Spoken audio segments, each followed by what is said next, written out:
শিবজ্বরে আশঙ্কাজনক হারে বাড়ছে ডেঙ্গু জ্বরে আক্রান্ত রোগী। কয়েকদিন জ্বরে ভোগার পর টেস্ট করলে ধরা পড়ছে ডেঙ্গু পজিটিভ। অনেকেই শেষ পর্যন্ত ভর্তি হচ্ছেন উপজেলা স্বাস্থ্য কমপ্লেক্সে।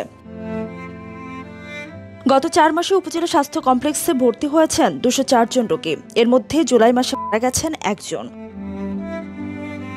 ঢাকাসহ বাইরে থেকে আসা অনেকেই ডেঙ্গুতে আক্রান্ত হচ্ছেন। পাশাপাশি শিবচরে গ্রামের মানুষও আক্রান্ত হচ্ছেন।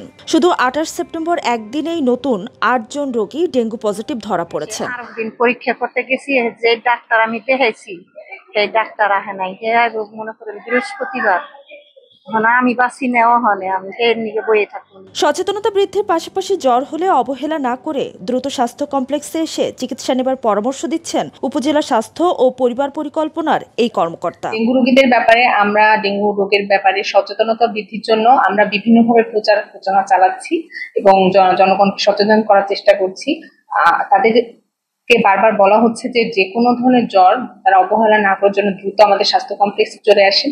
এখানে ডেঙ্গু রোগ নির্ণয়ের জন্য আমাদের প্রয়োজনীয় যে চিকিৎসার ব্যবস্থা তো রয়েছে এবং ডেঙ্গু রোগ নির্ণয়ের জন্য পরীক্ষা নিরীক্ষার ব্যবস্থা রয়েছে। এই জন্য তাদেরকে আসতে বলা হচ্ছে এবং তাদের বাড়ির পাশে যে জলাবদ্ধতা বা যেখানে ডেঙ্গু মশার যে উৎপত্তি স্থল আছে এইগুলোর ব্যাপারেও তাদেরকে সচেতন করা হচ্ছে।